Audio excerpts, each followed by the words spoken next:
We have 11 amazing restaurants featuring a wide variety for every price range and appetite. South Point's Garden Buffet has something for everyone at unbeatable prices.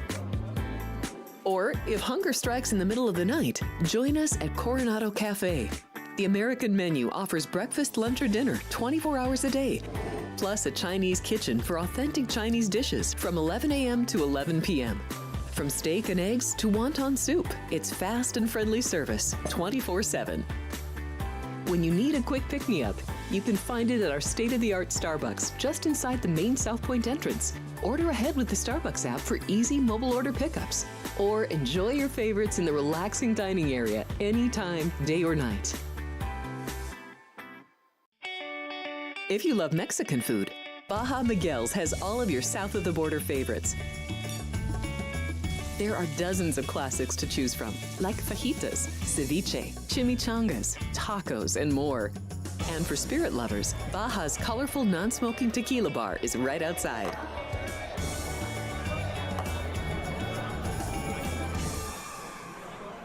Or maybe you're in the mood for seafood. Big Sur Oyster Bar has fresh seafood prepared right before your eyes. Savor freshly shucked oysters, crab legs jambalaya, shrimp and lobster. Beers on tap and a selection of fine wines are perfect to pair with your seafood favorite. Whether lunch or dinner, you'll love this fun atmosphere, located just off the casino floor. Ready to shake things up? Step back in time and treat yourself to one of the oldest restaurant chains in the country. Steak and Shake, famous for original mouth-watering steak burgers and hand-dipped milkshakes in a variety of flavors. For some old-fashioned fun, try Steak and Shake.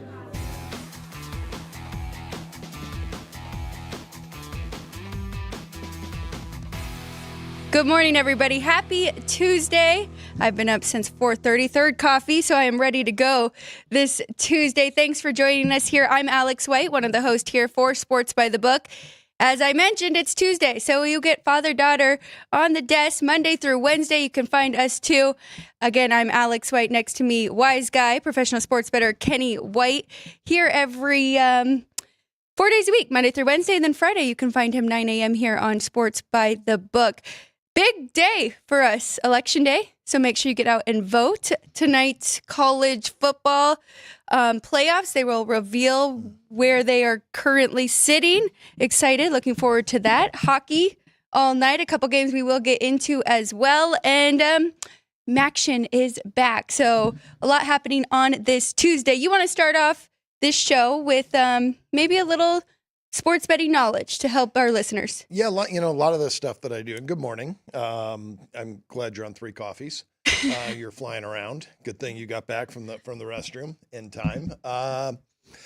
It's something for me, being in this business for 40 years, betting longer than that. I was 16 when I started placing my first bets. So 45 years of betting. And I love it. And, Jim Feist, I had him on my show last week, and Jim's got to be mid-80s. Your grandfather's mid-80s. Those guys are still betting every day and handicapping and loving it. But there's ups and downs. And that's what you have to be able to handle, is the ups and downs in sports betting. And you have to fight the urges. And I have so many clients that it's amazing when you win and then they tell you they got to stop receiving your information because they got to stop betting because they lost because they were drinking and gambling, or decided to just go off on a binge and they had that urge to make that big bet, or to take that $2,000 that you just won in the sports book to the crap table and try to make it $10,000. And you just can't do that. You have to fight those urges and you have to stay in the game plan, and you never know where your winners are going to come from. Like I talked about, I think yesterday, that I said, if you told me I have to give up 2 sports, what sports is it going to be? NFL and NBA are done. I wouldn't handicap either one, but yet over the last 60 days, my winners have come in the NBA and NHL.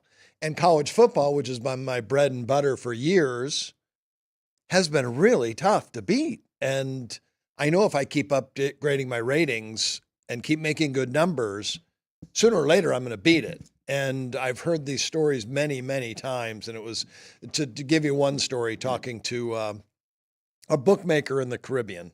And they're not just bookmakers. Most bookmakers like to bet themselves. So this bookmaker is one of the biggest bookmakers in the world. He had a couple guys that he said he thought was really sharp at college football, and he was going to back them. And he lost millions of dollars in September and October. I said, "What'd you do?" He goes, I had to keep following them. I said, "How'd it work out?" He said, "We won $4 million in November." Ooh. He said from losing down a couple million and thinking this was a bad idea, these guys, it suddenly turned around. So it's always talk about in the betting industry, staying in the game, staying in action, always try to collect a profit so that you can bet tomorrow and make sure. And it happened to me 2 years ago that the 3 best days of the year I had came directly after the 3 worst days I had of the year. So if you get destroyed one day and you don't get out of bed the next day and you wake up and you don't bet, you're going to go, "Oh my gosh, winner, winner, winner, winner, winner, winner, winner. I would have had all those winners and I didn't bet." So this is something you just have to stay consistent at every day. It is tough because I have had days of hockey where my unders, they all flew over and, the dogs were covering and I had the favorite, too big of a favorite, and you just have to keep adjusting. What advice do you have to people that don't really have the time? I mean, we put hours into this and dive in the box scores. It's a full-time job. A lot of people are working full-time jobs, but want to still be able to partake and bet on sports. So how can they kind of keep a number system and keep track of teams and in different sports? It's easy. Just buy my power ratings, $25 a month. I did all the work for you. So, and that's what I suggested to people why I did that is that I put all that work in 8, 9 hours, whatever, into the power ratings. And then you can look at the sheet and then you see the differences and you decide what you want to bet. But I will tell you this, that, there are some good handicappers out there that you can buy their picks. What you want to do is if they lose and they have analysis and their analysis is good and they're losing close, that's okay. If they're getting blown out of their games when they give you a game and they say lay 7 and the other team they lose by 23 and that constantly happens, that means they're not doing any work. They're just guessing and they're throwing darts. So you can tell when people are good by how close they are to their games. You will have a lot of half-point losses if you're good. Well, or even maybe it could just be, like the Seahawks. The Seahawks could have easily won that game against the Rams, right? So if somebody's liked the Seahawks taking the points, they very easily could have won that. Yeah, the Seahawks outgained the Rams yards per play, and it would just happen to be the 103-yard interception return.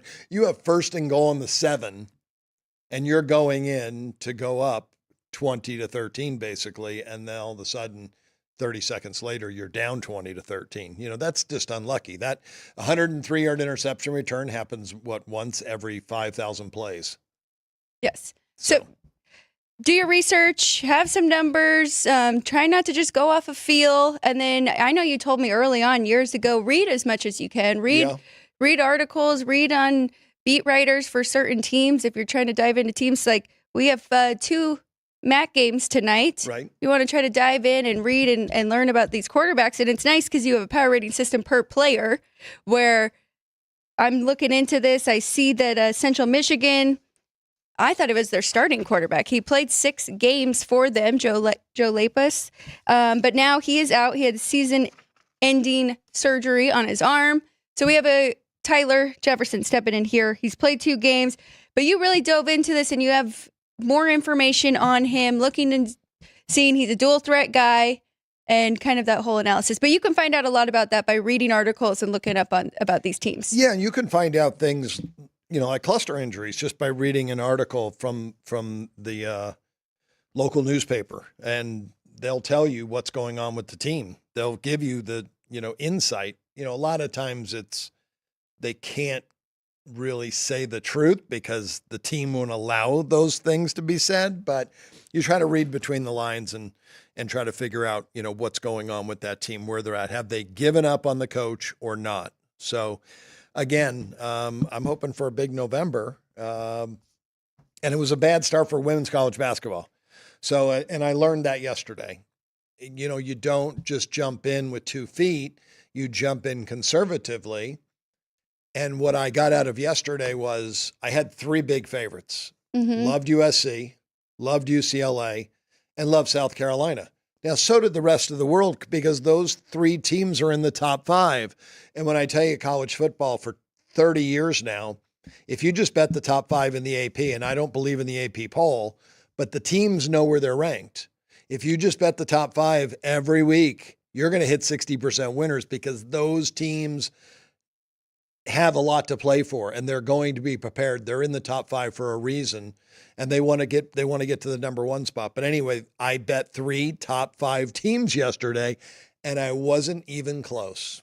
And I wasn't even close to covering all 3. So one thing I was looking down the results board of women's basketball. One thing I noticed is any team that was ranked playing a non-ranked team did very well. But 2 ranked versus ranked, it was closer than we thought. Yeah.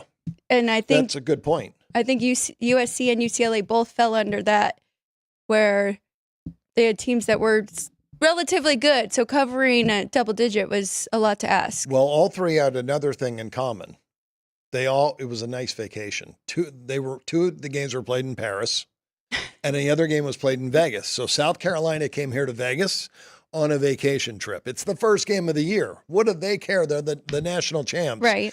If it was late in the year and they had to win and it was a business trip, they win by 30. I'm telling you right now, they beat Michigan by 30 and they won by 7 yesterday.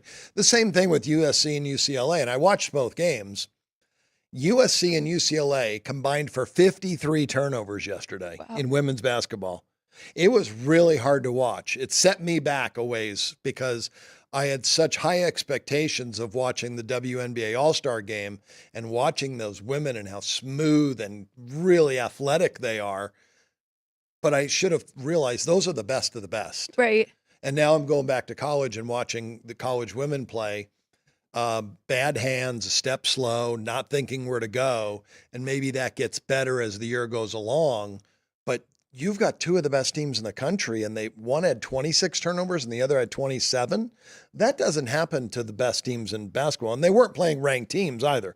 They were playing good schools. Maybe USC was playing a ranked team, but UCLA had a chance late and there was a 3-second penalty called and the girl hits a 3 and they would have been up 13 and had a shot to cover with a minute to go, but they didn't and Louisville hung around. But I learned something myself. Beginning of the year, when teams get to go out of state, go to Hawaii, go to Vegas, go to Paris, they're not going to be as focused as they should be. And you made a great point about the best of the best in the WNBA. I mean, think about it. There are only 12 teams expanding now. There will be 13 next year, but it doesn't take a lot of players to fill those rosters compared to these other professional leagues that have 32 teams. And it's even hard in how many college players actually make it to the pros in those professional leagues. And then you have a league which is 12. So that's a great point. I didn't think of that with 12 teams and the best of the best, because I went away watching that game, Alex, thinking there's going to be a woman playing in the NBA in the next 5 years. That's how good I watched them play. I thought Asia Wilson could hold her own right now in the in the NBA. I think she could beat Bronny James in one-on-one. I think if they played right now, and he's in the NBA. So I think maybe I'll push it to 10 years from now. There's going to be a couple gals pushing their way to play in an NBA team. Well, and you made a valid point about the height would have to be there, right? You're not going to put Asia Wilson up against a center in the NBA, but somebody closer to her height that's in that league. She would have to play shooting guard in the NBA. And again, you're right, because the average shooting guard now is like 6'5". Yeah. And the average point guard is 6'3". So it's going to have to, but the girls are just getting so much better in watching that WNBA game. But then watching the games yesterday and watching UCLA and turning the ball over 27 times, I thought, they're a little ways away. The best of the best are pretty close, though. That is good to know. We'll keep following women's basketball, and it will turn around. I'm pretty confident in that. I know it will. And I don't like to bet favorites, but I didn't mind because I knew I had the way better team. But when and I said earlier, when you lose badly, you may not know what you're doing. And I lost badly in a couple of those games, but I know the reason why. Right. Those girls were not ready to play basketball. They were on a vacation. So they're going to play well, those teams, and I'm going to win a lot of bets with all three of those teams. Well, we do have some action to get to for today. We will do that within the next 15 minutes here. And then the last 30, we'll go over NFL. We'll talk about our top 10, and we'll give the run percentage, pass percentage, and pace of play that we have been doing.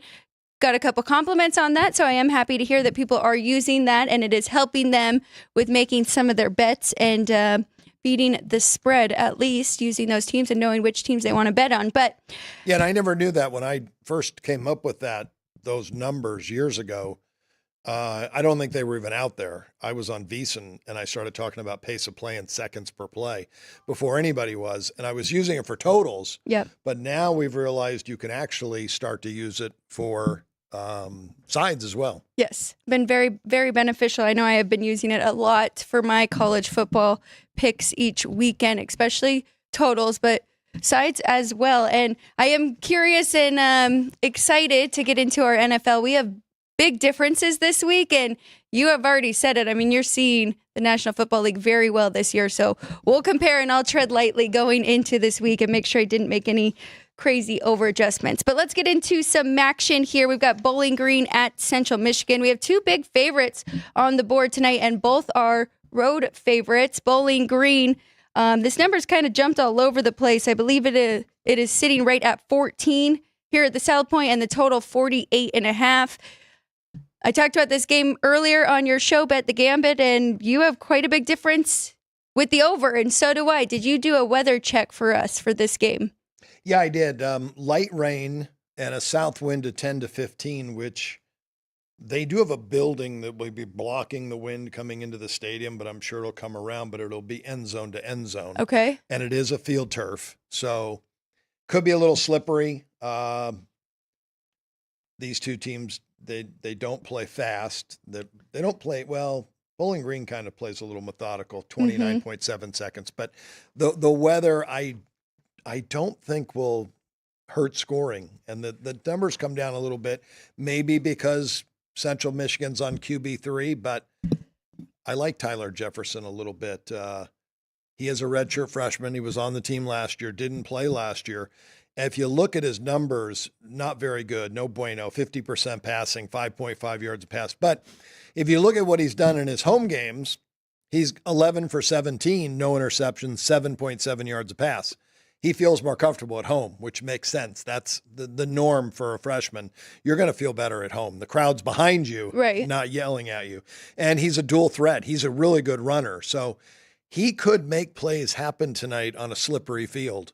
So we'll see. I have not bet the game. I do have a 9-point difference between the two schools, Bowling Green a 103 and a 94 rating on Central Michigan. The Central Michigan team, though, the last 3 games only have an 83 performance rating. So they played much better their first 5 games of the year. The last 3, they haven't played as well. Now, Jim McElvain, their head coach, has been around for years, and he's coached, big time Division I football in the SEC. I think it was Florida.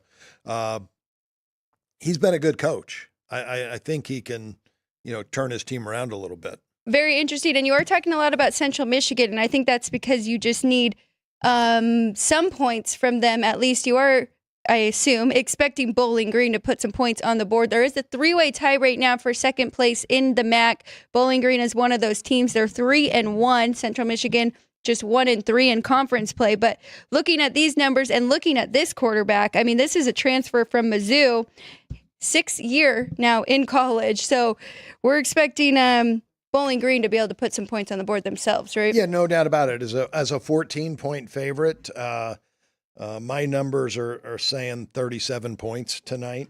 Now, their median score on the road is 27-26. So, and I have their offense 86th in the country, their defense number 64. So their defense has been better than their offense.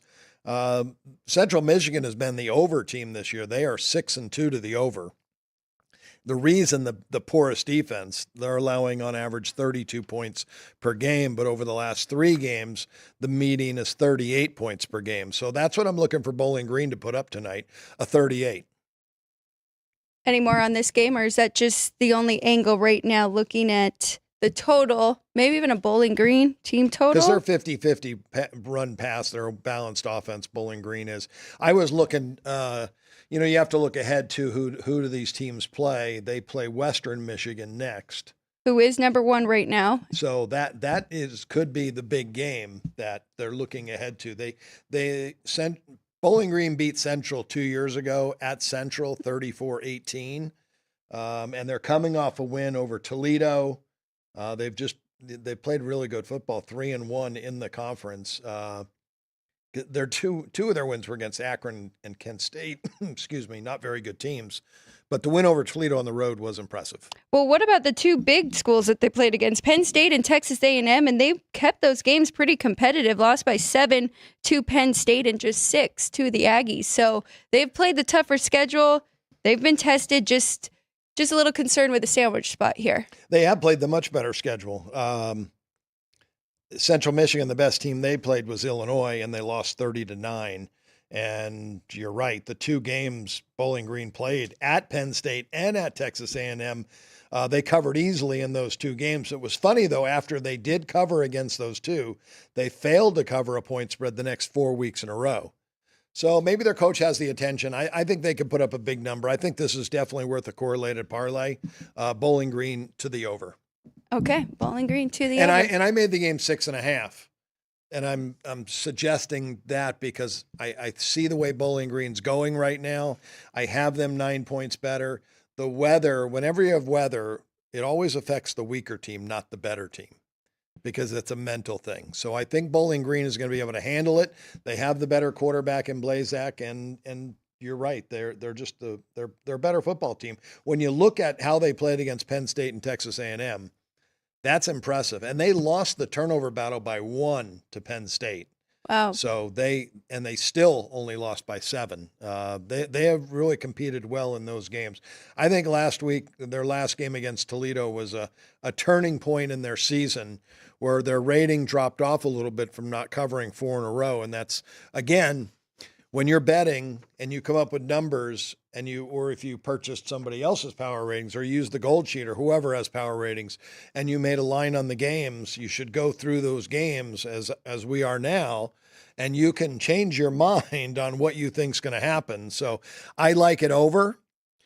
And talking to you, I think the only way I get it over is if Bowling Green has a big night. I'm with you. I did make Bowling Green a 13.5 point favorite in this one on the road. I did not give Central Michigan very much home field advantage, though, in this. Yeah. So that definitely helped that number probably even come a little bit higher than yours. But so over in that one, correlated with Bowling Green getting the cover, I did want to say one more thing. Maybe a little concerned that they play better in an underdog role.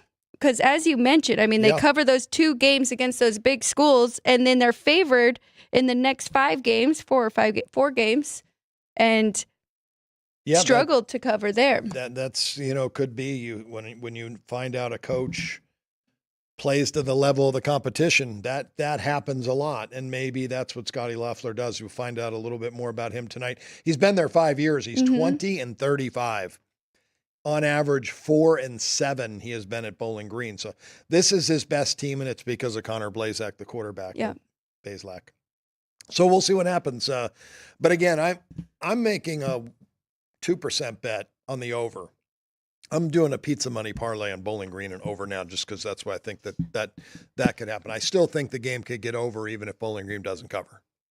I like it. So that was a better breakdown, too, for the amount that you will be betting on each of those and the correlation. Going to another team that is tied for second. So you just brought up Western Michigan. They are undefeated right now in conference play, 4-0. The next 3 teams that are tied, we've got Ohio Bobcats. They're 3-1. Miami, Ohio, who we're going to talk about next. And then we just talked about Bowling Green. They are all tied at 3-1 in MAC. So Miami, Ohio, big favorite as well, taking on Ball State. Ball State 2-2 in conference play. Again, 2 coaches that have been at these schools for quite some time. And both quarterbacks have had enough experience so far this year, but it's a big number here to lay, and it seems like the bettors are liking the dog in this one. Right now at the South Point, Miami, Ohio, a 12-point favorite, total 48.5. I shouldn't really say that. They opened lower. I want to say 10.5, maybe 11.5 at most shops. And then it went up all the way to 13, and now they're taking the points back here. I want to say the Sharps, who are betting on Maction. This is interesting. Chuck Martin, you said, these guys have been there a long time. He's been there 10 years now. And Chuck Martin was at Notre Dame for 4 years before that. Before that, he was at Grand Valley State, a Division III school, 6 years. And he went 74-7 with 2 national championships. And when I saw that, when I first remember handicapping Miami of Ohio when he was like in his first or second year, I remember this guy's going to be really good. Right. He hasn't done that in 10 years. He's 56-62 in the MAC. That's just not normal. That doesn't happen very often. When a guy dominates at one level, there's a reason why. Maybe the reason why is he just had the best players for 6 years there at Grand Valley State, because it kind of shocks me. Now, this is one of his better teams that he's had, and they are playing their best football right now in the last 3 weeks, beating Eastern Michigan by 24, a well-coached football team, beating Ohio, who's very, very good football team. No letdown, beating Central Michigan 46-7. They've won the turnover battle in 4 straight games, so that 3-1 tied for second, and they have nobody next week. They have Kent State, the worst team in the country. So I think all of their focus can be on Ball State here tonight. I have a 16-point difference between the two schools, and my performance rating is not that high or big of a difference. It's 11.5. But I lean to my power ratings much more than I do the performance rating. And I can also say, though, Miami of Ohio over the last 3 games, the performance rating's a 118. So if we're just looking at the last 3 games, a 118 to an 89, it is a 29-point difference. So I think it's 2 teams going in opposite directions a little bit here. Again, I made this total game 13 and 51.5. I really don't have any differences for a play in the game, but I do lean to a Miami of Ohio and Chuck Martin, and I hope he can, make something happen for his team. I did make this 14 and 49.5, so right there, I didn't even really flinch about jumping either way on the side or the total because it was so close. Looking at last year's schedule, this is very interesting to me. They played at Ball State last year as well, so Ball State, they do have home revenge. They lost last year 17-15.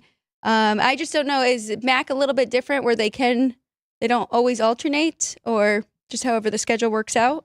Yeah, it is quirky. Every year it's a little different. I think it was big. They did have an East and a West before, and now that they've gone to just one conference, no divisions, they've had to redo their schedule and their scheduling and how teams play, because when you had those divisions, you played everybody in your division and 1 or 2 teams from the other side. Right. So it has changed.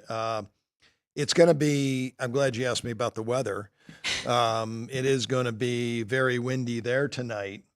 Windier than it is in Mount Pleasant, where Central Michigan is. In Muncie, Indiana tonight, they are going to get showers during the game, and the winds are 15 to 25 miles an hour. So that should, wanted to look and see. I didn't have it written down in my book if it was field turf or not. No, but you do have written down that Ball State does pass more than they throw. They are passing the ball 53% of the time and running 47. So that's a 109 rank rate there for run percentage. And on the flip side, Miami, Ohio, they're running 50%, very well-balanced offense, and they're playing slow, 30.2 seconds per play. So they want to control the clock and run the time down. On the flip side, if it's windy, Ball State may have to go more to their run game. Yeah, they both teams, if it's that, windy. I wanted to check for you real quick and see. The wind is out of the south. So another end zone to end zone situation where it could help scoring a little bit. So even though it's raining, if it does rain, coaches get more conservative as they go in these games, but you can have some crazy turnovers as well. So that's why we're getting wind and rain, and the total hasn't moved in either game. It moved down a half a point in both games tonight. So I always say in these, then watch it, see what happens. How you think the wind is affecting play? Remember, the team with the wind to their back, it will benefit them. So it might help you with in-game wagering on both games tonight, that once they get to the quarter change and you know that the team that's going to have the wind to their back, it will be an advantage for them. Do you have rankings for offense and defense for those two teams? Because I was looking at the points against for Ball State, and it's pretty alarming here how many points they're giving up on average. Yeah, it's another reason my total at 51.5. Ball State is the over team here. They had gone over to start the season 6 straight games.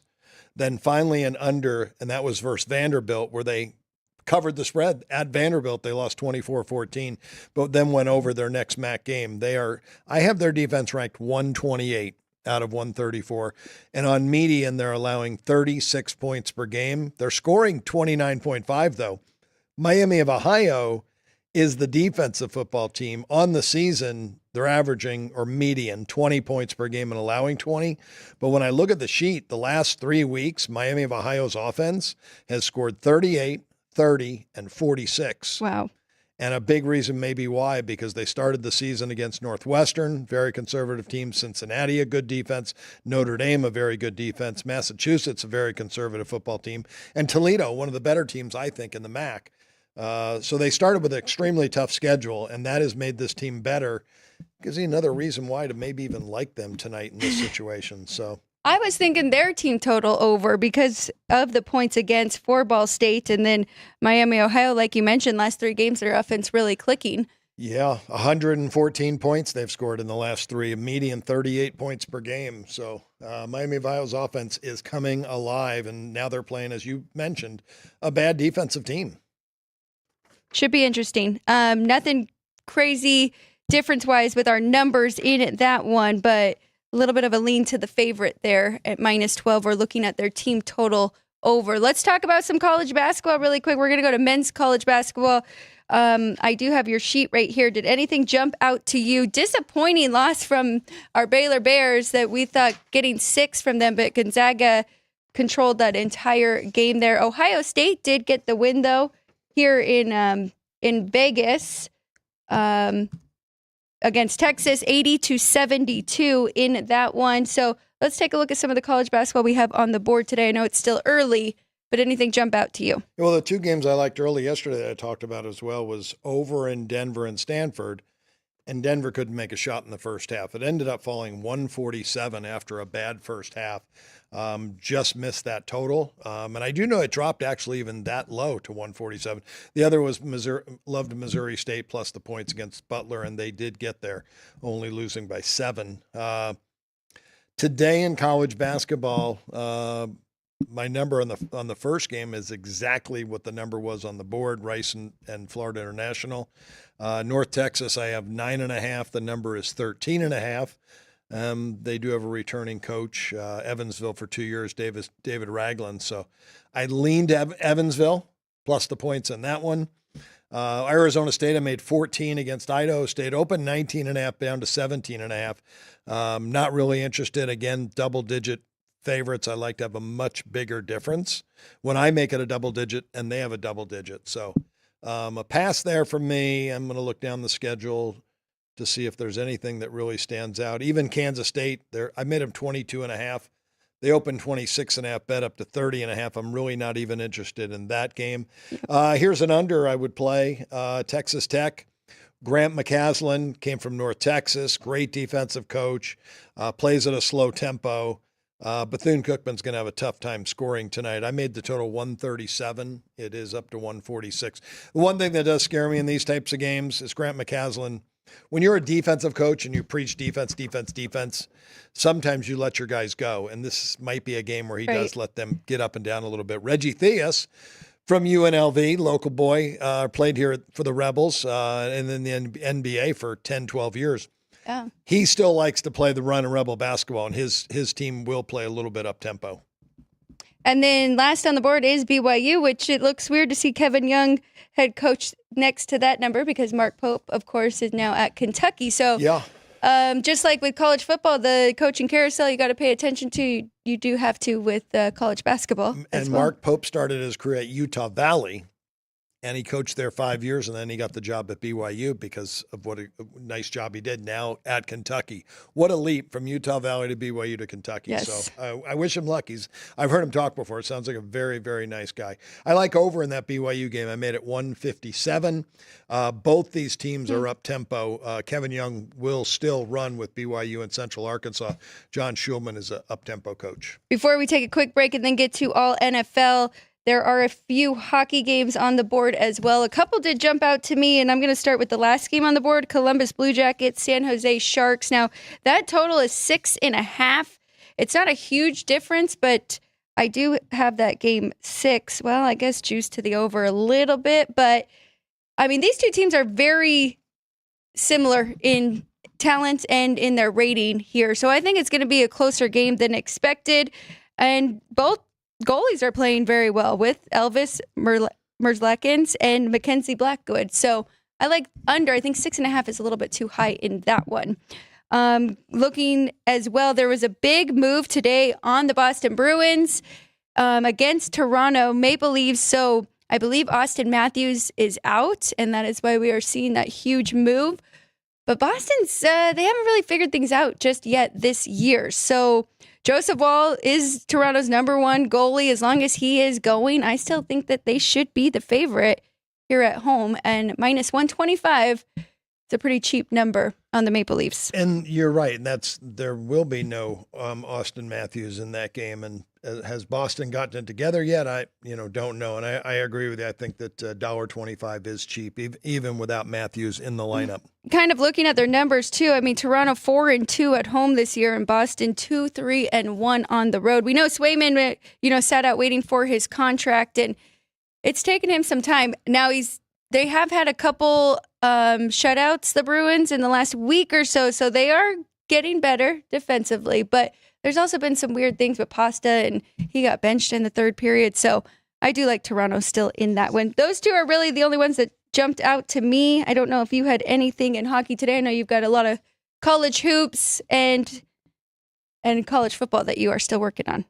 Yeah, that one game did stand out to me a little bit. San Jose has played a little bit better after such a bad start to the year. Their defense has played better, and they've stayed in games. So I agree with you there. San Jose and Columbus under the total would be the one game that really stood out to me. Well, and even catching a little bit of plus money. Do we have their streaks right now and how they have played in the last few weeks, the Sharks, or the last week or so, since the Sharks did win 2 in a row last week? Because getting plus 110 there, I think this game should be about a pick 'em, if not San Jose a slight favorite at home.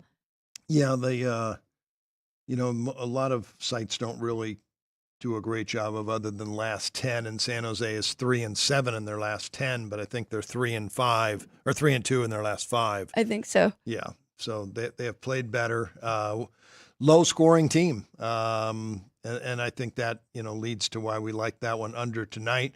Another one that I was just looking at, I made a lower total on the Kings and Wild, under 6 in that game. Kings are playing on back-to-back shutout win yesterday over Nashville, which was very impressive. 3-0 was the final, though. You said you like the under in that one? Yep, the under there, made it 5.5. That is how they have been playing as well. And Minnesota has been so good. What's his name? Minnesota, I made $1.90 factoring in that back-to-back. So a little bit of lean to Minnesota. Might be more worth a parlay, correlated parlay Minnesota to the under. I'm with you. And that goalie is playing very, very good as well. So there's our hockey for the day. We got to take a quick break. We got to come back, and we got a lot of NFL to discuss. Going into week 10 already, we have hit the halfway point. Don't go anywhere. We'll be right back here for Sports by the Book. South Point Casino has plenty of attractions for the whole family.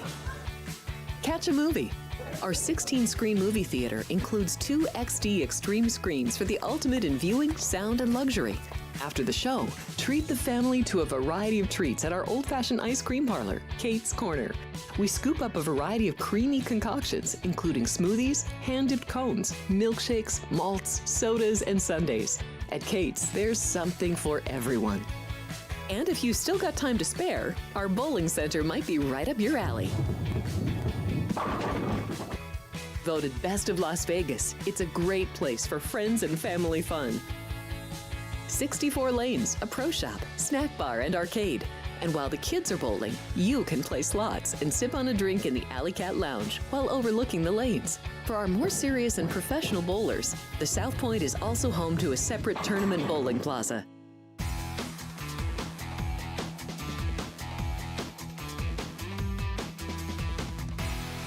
Welcome back, everybody. Here we are, Sports by the Book, live from the South Point Hotel and Casino. We appreciate you all joining us this morning. I appreciate the crew in the back keeping us on schedule. And here I see some chat updates. We've got Dean, JR, Joey, Nick, Jerry, and Vince. Good to see you guys all again here with us on this Tuesday.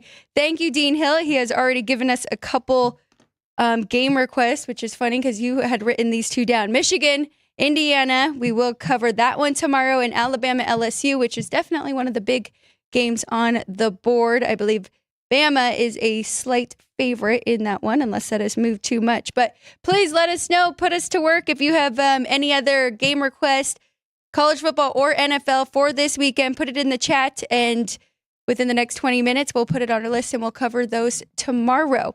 Let's get into the NFL. I'm excited. We're going to talk about run percentage, pass percentage, and our top 10s as always. We're going to start off with my top 10, which I had already alluded to.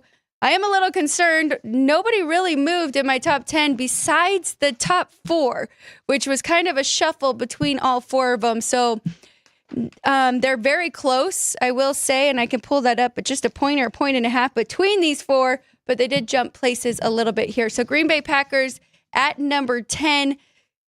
We'll talk about this one in depth more because I'm curious on your thoughts between them and the Lions, where there was weather in that game. There were some other factors, and maybe I knocked down the Packers a little bit too much. Number 9, though, Minnesota Vikings. Good win for them over the Colts. Number 8, the Chargers. Very impressive. They were a 1.5 point favorite on the road in Cleveland and dominated that game. Number 7, Philadelphia Eagles. 6, Pittsburgh Steelers. Number 5, San Francisco 49ers. I have not added CMC back into that number just yet, so they will probably jump up once we add Christian McCaffrey in there. Number 4, Buffalo. They did drop down a little bit. They had hit my number 2 last week, but Baltimore Ravens jumped up a little bit. Very good win over a good defense in Denver. Kansas City, they dropped down. Them and the Lions did make a little switch here because although they did win that game last night, they did not cover, and Tampa Bay was without 2 wide receivers. So diving into that one, they moved down a little bit. And the Lions, very impressive win on the road with the weather conditions. They still win by 10 against a very good Green Bay Packers team. So that is what we have. That is my top 10. And as I mentioned, 5 through 10 are barely even moved, but those 1 through 4 kind of made a little shuffle for me. Yeah, very interesting, Alex. It's all, great stuff. And we're trying to project how they'll finish by the end of the season. And a lot of times, a lot of rankings are how they're playing right now. So I would say that's more of where mine are. How they're playing right now? Yes. Well, maybe I need to consider that more. Well, moving forward, trying to figure out who the best teams are. I mean, you have Detroit number 1, and they have played very, very well. I'm glad you have Kansas City up there because, and it's funny. Last night, when you're crunched for time and you're trying to find notes, and you got Patrick Mahomes playing, you don't even write his stats down. But then when you go home and you look at it and go, man, he's only got 8 touchdown passes this year and 9 interceptions. Yes. He's one of the worst in the league, but he's so talented, and he did throw 3 touchdowns last night. May have thrown 4. I didn't look at the final stats if the last touchdown was a passing touchdown or not, but he looked good to me, and he has looked good to me the times I watched him play, and I thought DeAndre Hopkins was a great pickup for them. Yes. And there was talk about them having injuries with the wide receivers. Rashid Rice is a really good receiver who's out, and they lost a couple other players. But Hopkins is the best receiver he's ever had, I think. And now you've got Kelsey and Hopkins. That's two of the best receiving targets that any quarterback could have. So it's still a great offensive line. I know they had some injuries at running back, but Hunt is filled in. But I didn't realize that he only had 8 touchdowns and 9 INTs going into last night. Well, he was the MVP about 2 weeks ago, according to the betting odds. And now that it's kind of flipped, I believe Jared Goff is up there, and Lamar Jackson and Josh Allen, who has only thrown 1. Maybe he added another one on Sunday.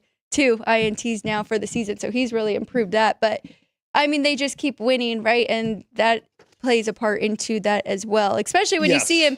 He hurt his ankle again, Patrick Mahomes, and continued to play and continued to run on it and continued to lead them to an overtime win. Yeah, he's such a gamer and finds ways to win, but I would have never expected him with that type of touchdown to interception ratio. But so your I'm top gonna 10. Start from the bottom on my top 10. Atlanta moves back in.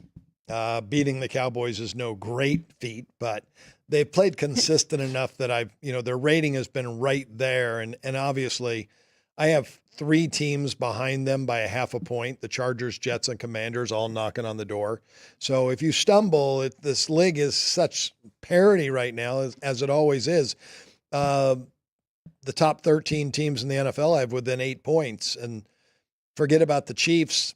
If you go from number 2 to number 13, it's a 6-point difference. So it's only a 1-score game between these teams. Right. So at number 8, 3-way tie, Green Bay, Pittsburgh, and Atlanta. And again, I don't knock teams. Green Bay did not come up with a great score, but they're still a very good football team. When you lose to another good team, I don't knock you as much. A team like Minnesota, I raised them up a point, and they are now 17th in my ratings. But they beat Indianapolis, who I have 27th. Yes. So they didn't move up in my numbers a lot because they're supposed to win, and they should have won by more, but they were really life or death to actually even win that game. There was opportunities. So they barely beat 39-year-old Joe Flacco at home. So again, I feel like I have a good number on them. Number 7, Cincinnati. I watched them. Joe Burrow looks really good. He is executing at a high level. And I think the Bengals are going to continue to get better and better each week. Buffalo, again, I maybe had them underrated to begin the year. Josh Allen's such a great quarterback that I'm really thinking about raising my quarterback ratings and trying to get a bigger difference from the top to the bottom, because the quarterback position is the number 1 position on the field. And I look at that in college football when I'm betting FCS games. I noticed this year the teams that I'm losing on and taking points with have really bad quarterbacks, and they're like at the bottom of what I've got them can rate a guy, but I should be maybe rating them lower. So I feel like in the NFL, I should have a bigger difference between the quarterbacks. So I'm going to take a look at that maybe in the offseason to upgrade those ratings. Detroit, I have number 5, and I still have a point off for Hutchinson on defense. I just haven't moved them because of the numbers, the performance. I'm just going over box score numbers, and that's how I come up with my differences and who you've played and how you played in that game. Philadelphia, I have 4th, 107 rating. And I still don't think they have a very good defense, but I think they have a great offense, and they're starting to get better offensively. San Francisco, number 3, and that's without CMC. I would add 2 points for him back on and make them a 109.5. They'd be number 2 in the NFL. They would leapfrog the Baltimore Ravens, and then I have Kansas City still number 1, 111 rating. So 11 points better than the average team. Very interesting. And look at your top 10 right there and look at all of those quarterbacks. So you could definitely say that about the best teams and the best quarterbacks. When you have Patrick Mahomes and Lamar Jackson, I mean, even Purdy has been very good. Jalen Hurts, the list goes on. Yeah. So that is interesting about adding more for those. And then if you look at all of our top 10 too, and you look at their ATS numbers, I mean, the Lions are 7-1 ATS, and Baltimore just 5-3-1. There's another team you brought up. Oh, Cincinnati 5-4 against the spread. So they're 4-5 record, and they had a streak where they really struggled. But they've been competitive, and their defense really has to step it up here. Joe Burrow's having one of his best years. Yeah, it really is. I watched in the last 2 weeks because I had Philadelphia against him, and then was fading the Raiders last week, and I wanted to, and that was on 5, so it was really easy to just flip to Fox, and hey, there's the game.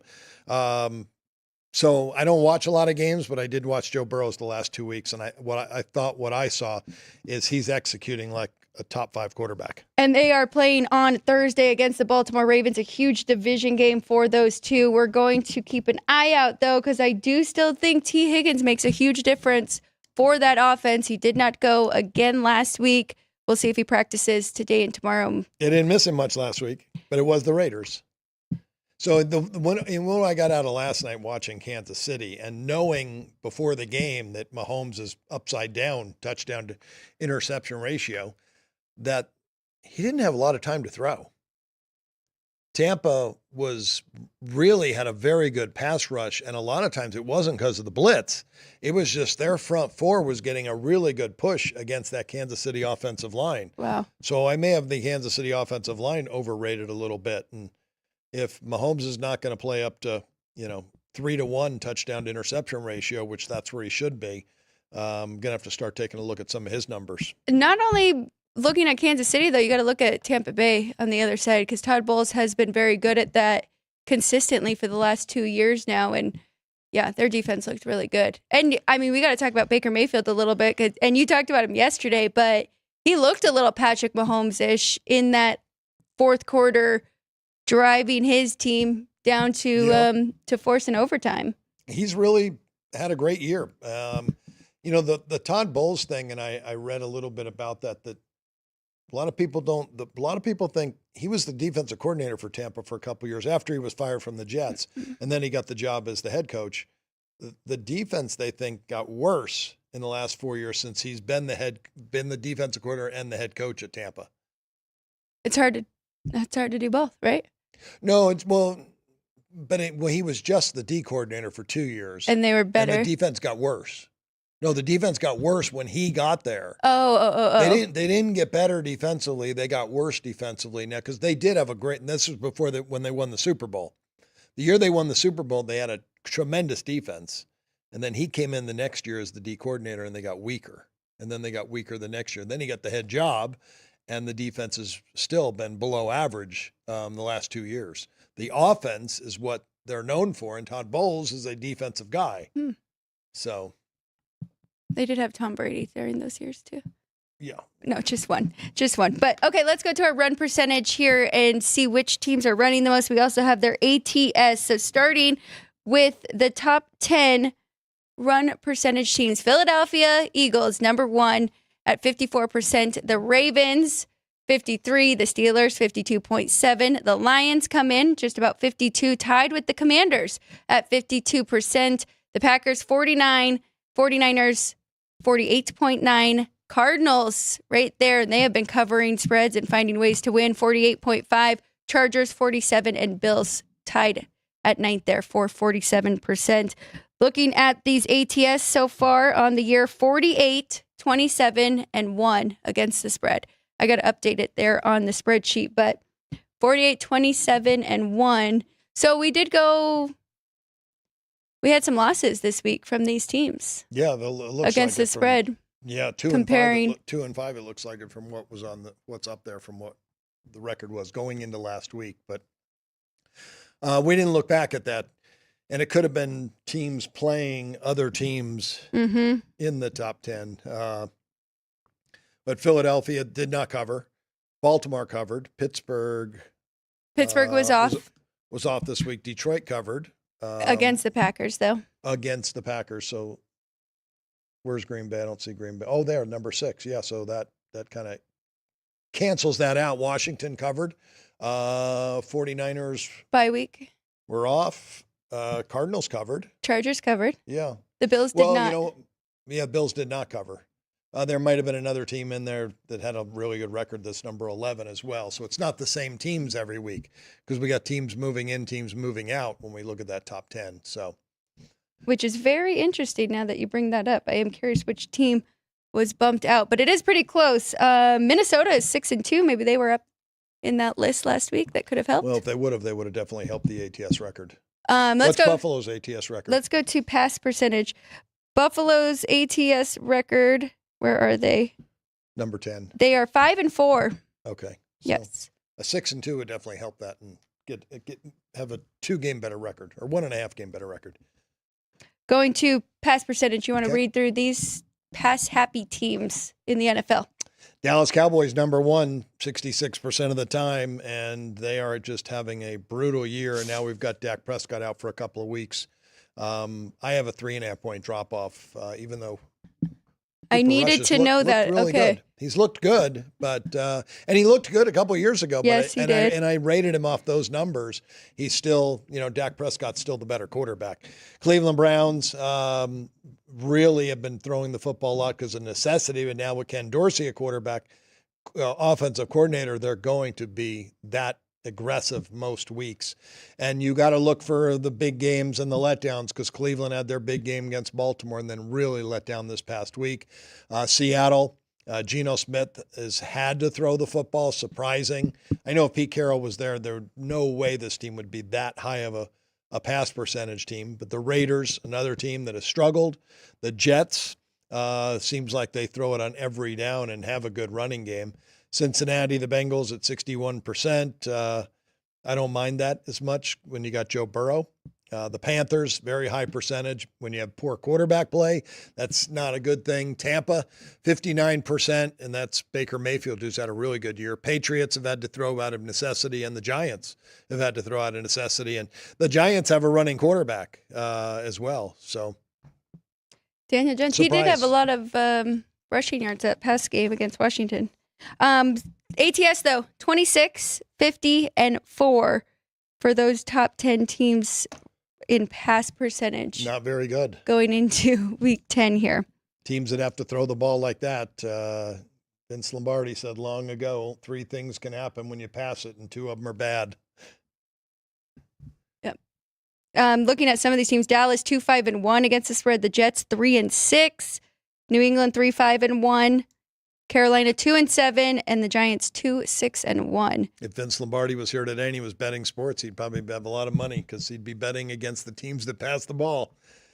Amazing. Trying to look at some matchups we have coming up for this week. Well, right there, we got the Bengals against the Ravens, and we just said the Ravens are on the other chart, but division game, we'll have to break that one down tomorrow for sure. And, there are exceptions to the rules. And, again, you just can't bet this blindly. Right. Like in college football, I'd bet Colorado many times this year.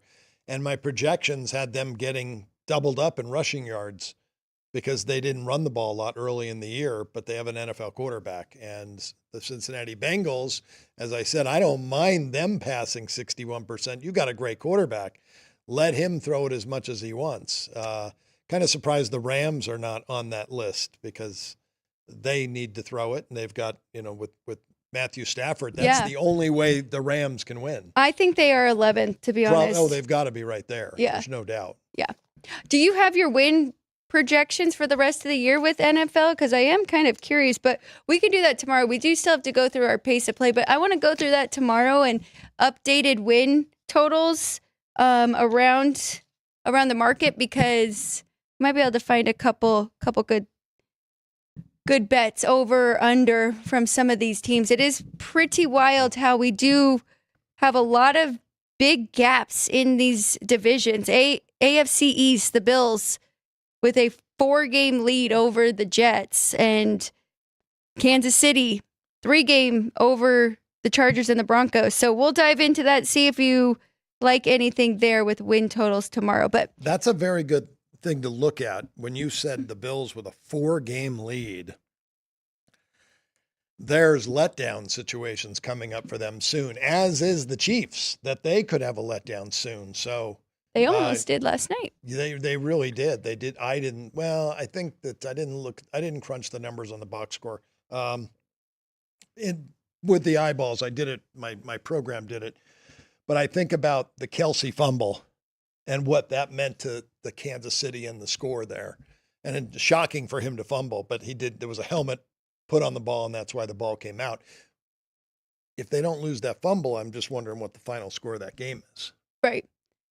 Let's go to really quick pace of play. I'm going to start off here with our teams that play slow and methodical. Chargers are tied with the Tennessee Titans, 31.7 seconds per play.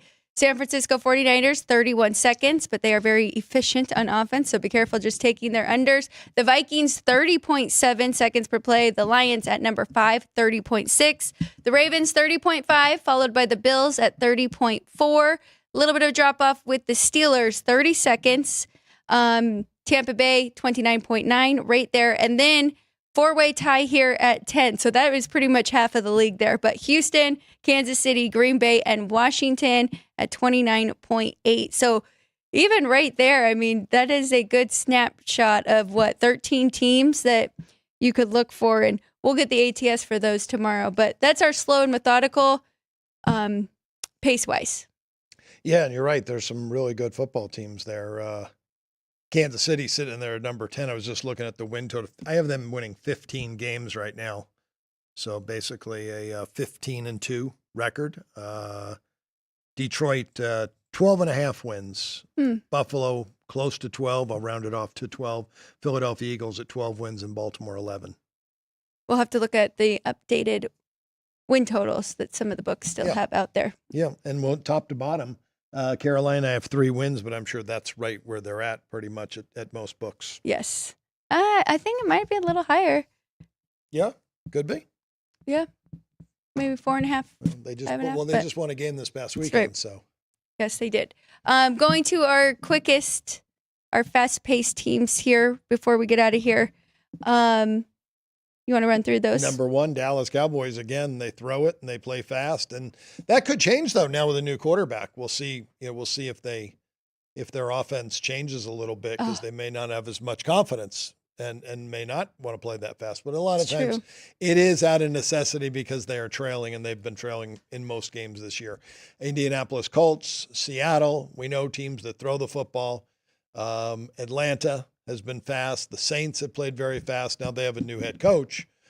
There's going to be changes there as well. The Chicago Bears have been very offensive and have pushed pace. The Denver Broncos, which surprises me, that they have played, that their numbers are up there. The Raiders, I figured that would happen. The Patriots, they do not want to be on this list, but they've had to because they've been trailing. And then Jacksonville and the Rams are right there, tied for number 10. Talk about a running quarterback. Did you see Drake May this past weekend? He had over 100 rushing yards for the Patriots.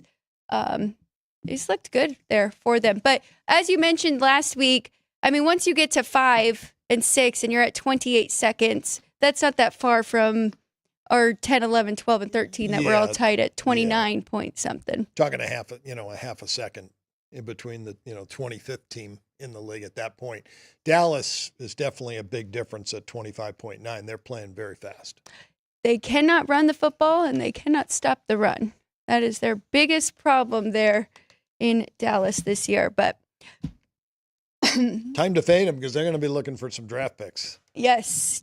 And is today the trade deadline, or it is coming up? Okay, it is 1 p.m. So we'll look out for any new trades that happen today. A lot going on today. As I mentioned, a big Tuesday in the sports world and for the country. So get out there and make sure that you vote. That's it for us for today. Sports by the Book. We'll be back again tomorrow, 8 a.m. For Kenny White, I'm Alex White. We'll see you then.